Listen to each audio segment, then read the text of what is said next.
Our next guest, I'm super excited to have because he's going to shed some light, hopefully, that a lot of us probably did not consider the real reason President Trump tweeted what he tweeted. We got joining us right now, all the way from Landmark Legal Foundation, the Ronald Reagan Legal Center. We got Richard P. Hutchison, which I understand you go by Pete. Is that right, Pete? That's correct.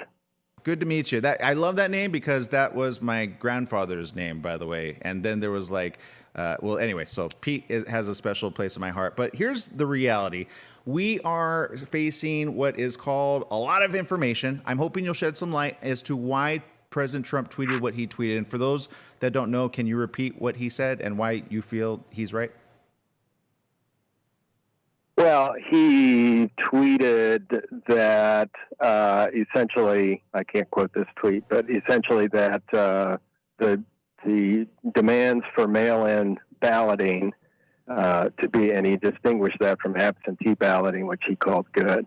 But he said that if we go to an all-mail ballot system for this fall, that it will create massive fraud. And he ended the tweet by asking the question, should we delay the November election? Question mark, question mark, question mark. Right. And I'll say right off the top, two things. Who knows what he's thinking? But number two, there's no way he can do that. He has no authority to do that. He knows that as well as anybody. What's funny about this guy is that he plays the media, like a violin, and every time he says anything, they take him to the letter and go nuts. And it's exactly what he's looking for. He's just great at it, and I think it's, in a way, I think it's hilarious. But this one doesn't really help him.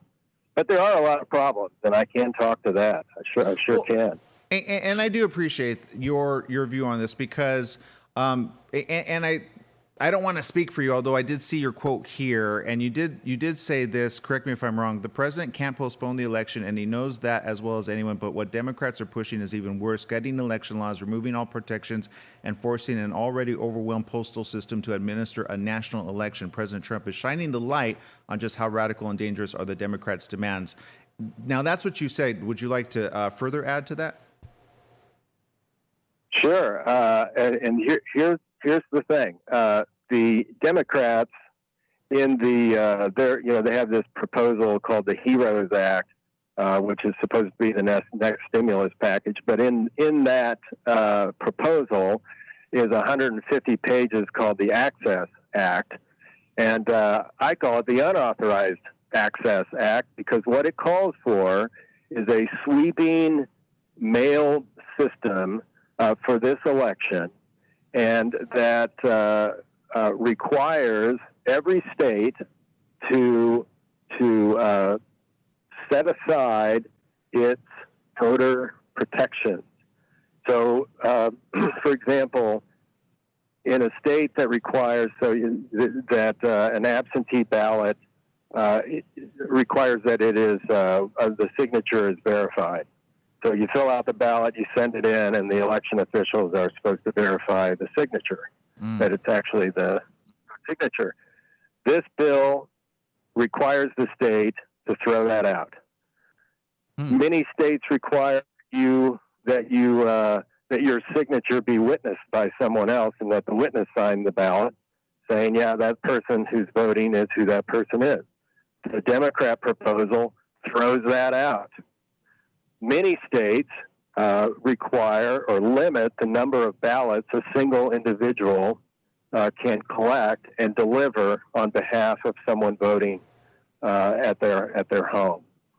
This bill throws that out, makes that impossible to enforce.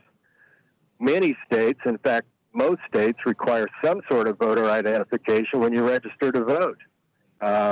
Even for same-day voter registration, this bill prohibits states from requiring that.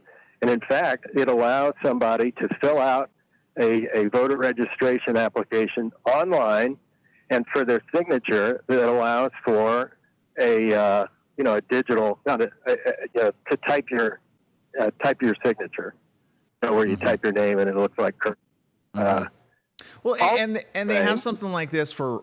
Correct me if I'm wrong, but when it comes to like these digital signatures, they have this already, which is like DocuSign, I believe, uses that technology, and they do so. And I always wondered. Don't get me wrong. I've always wondered. Well, what if somebody wanted? They still use that as a legal form for like real estate stuff. I mean, technically, they want you to come in, but there's a lot of things that will require digital signature, which I've always questioned. But I mean, if it happens in real estate, is it just the same?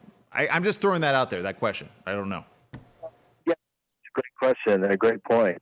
I've not done a lot of DocuSign, but I have done it. You have to register and you have to confirm who you are with information such as your social security card and your driver's license or that sort of thing.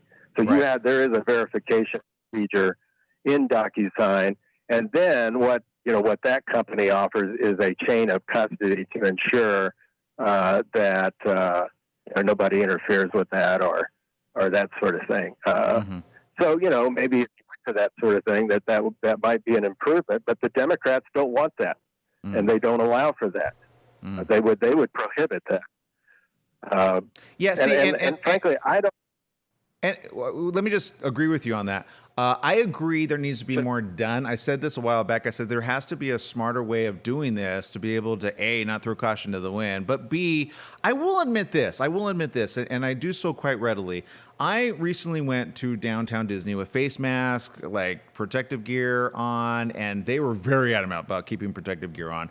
And I kind of challenge the notion, if we can go eat at restaurants outside, why don't you move these ballots outside so you have 50-50? So you have like those, again, the absentees that can do exactly that if they so choose, but then also those that want to go in person that they can, as long as everybody practices social distancing. I don't know what's wrong with doing a hybrid model, personally. Sure, and that has to be part of. I mean, we're going to end up going to some sort of a modified system this fall, but going to a 100% unregulated, uncontrolled system is ridiculous and is, I think, designed to sow chaos. What you've described is exactly what polling places across the country, election officials around the country are designing. Sure, it's November, so it won't be LA weather everywhere in the country, but Right. that's okay. Protections are being taken. People are, this is in the United States of America. We learn how to do this stuff. We are very effective at making modifications. And you just look at the grocery stores and the you said Disneyland, so that we can do this. Throwing out our traditional system is dangerous and unnecessary. One of the problems with the mail system is that if you go to vote in California at a voting place, you're not allowed to wear a button for a preferred candidate. You have to take it off before you go in because they don't want you influencing other voters. But if you have a mail system, who knows who's coming into your house? And what happens a lot in Oregon, as a matter of fact, is where you can find out if somebody's voted or not on a daily basis. Labor union or some, not to just pick on them, but some right-wing organization sends people around neighborhoods and knocking on doors and saying, "Oh, have you voted?" And knowing that you haven't. And then they'll say, "Well, here, I'll be glad to deliver your ballot for you, and I'll help you fill it out. Here's our list of candidates that we like because we take care of people like you, whoever you are. Fill in the blank." And that is exactly the kind of improper influence that in-person voting prevents. Moreover, when you vote in person, your ballot goes straight into the box, and when you're voting at home and handing your ballot over to somebody, you have no idea what happens to your ballot. And under this Democrat proposal, that's exactly what's going to happen, and it's going to hurt Democrats in states like California, where you have Democrats basically running against Democrats, not a Republican Democrat. And correct me if I'm wrong. because I might be wrong. There's certain states that have done this already. Can you name a few? I'm sorry, I interrupted you, so I didn't hear what you asked me. Yeah, sorry. I said I had done some research and I saw that a few states already do this. By the way, it's quite regular in some states, not all states. Yes, Oregon is the best example. They've been doing it for 30 years. I think Colorado's gone to it, and there are a few other states. And in those states, do we see a lot of voter fraud or a little bit of voter fraud? And how much percentage of voter fraud have we seen that? Okay, this is a great question, and it's important.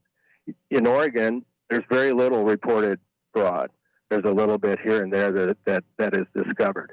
But the system is set up so that it really can't be discovered. And here's the example that I just referenced. In Oregon, for 14 days prior to Election Day, candidates, political parties can get access to voting records. So they know your party affiliation, they know your voting history, and they know whether or not you voted in this election. And so getting close to Election Day, they send out people door to door, and they ask questions like, have you voted? And they know that you haven't voted, and they know that historically you vote in one party or the other. And so if I'm from that party and you haven't voted, I'm going to your house and say it's a Republican. He says, here's our list of candidates, and we're going to fight for you. And I'd be happy to wait here while you fill out your ballot, or I'll even help you fill out your ballot, and I'll turn it in for you. Nobody knows that's happened. We know that it does happen, but it's not against the law. But it does compromise the validity of votes. That's improper influence, and it goes unreported because A, it's not illegal, and B, it's just not reported. And you're saying both Republicans and Democrats have taken advantage of this, I would imagine. They have, but Republicans are just as likely, or just as capable. For some reason, it doesn't seem to happen, but it probably does. Who knows?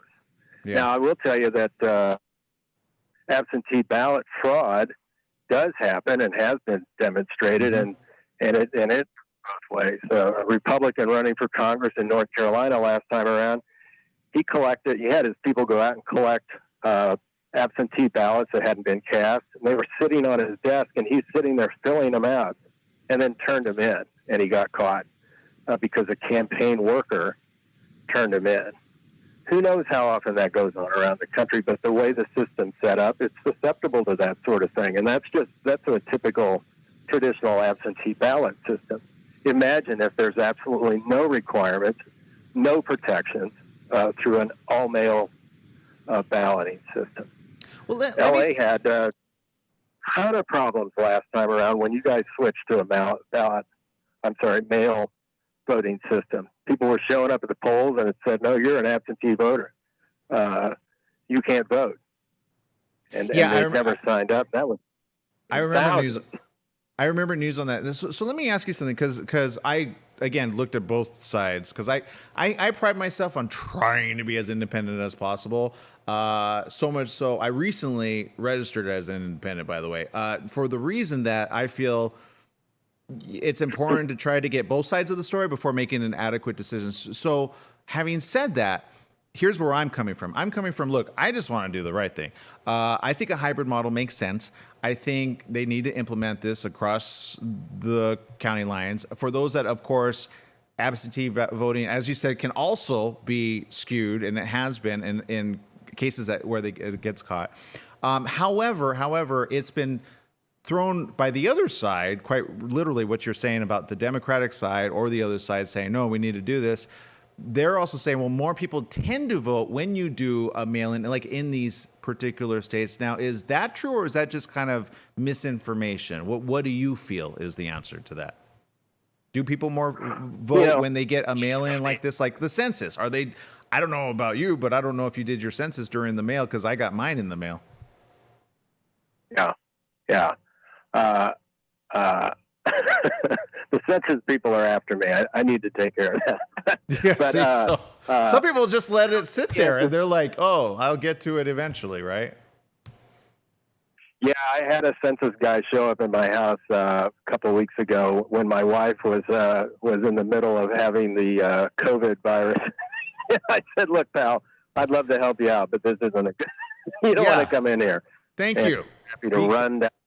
So, but anyway, to answer your question, there's no, I guess empirically, maybe more people vote. I don't know what the statistics are on that, but I would say that's, how many of those people actually cast their own vote. In some cases, we don't have any way to know, but in the traditional system, perhaps there is an uptick. But if there's no way to verify who's casting the vote, it doesn't matter if more people are voting, because you can't, you can't trust the validity of the system. And it's important. Here's a very important point I want to make. If states want to go to mail-in balloting with no protection, fine. But it needs to be done by the state legislature. It can't be imposed by a federal judge being pressured by special interest groups who have a real vested interest in forcing a fast switch. It's got to be done under the U.S. Constitution by state legislatures. And that's the other. There's over 160 lawsuits pending, brought by the Democrats and by the ACLU and others, trying to force the implementation of an all-mail system with no protections. They're asking federal judges to set aside state laws requiring, witnesses, signature verification. I think in California you have a witness requirement. I'm not positive, but they want to set all that stuff aside, and they want a federal judge to order it. And I absolutely oppose that as a existential threat to our system. Pete, I certainly don't want to cut you off. I could go on for a full hour on this subject. Unfortunately, we've run out of time with our radio audience, and our TV audience is coming up around the corner. I would love to have you back. I think I was ready for a debate, and then I realized, we kind of agree on a lot of stuff. And I'm always open to being proven wrong. So how can people get more information before we let you go? Well, we are at landmarklegal.org. We're a 501c3 organization, and we're funded exclusively by donations from individuals and private groups. We take no COVID money. So Thank you for making everyone. Thank you for making that clear. What you said. Sorry, go ahead. Both Pete. sides.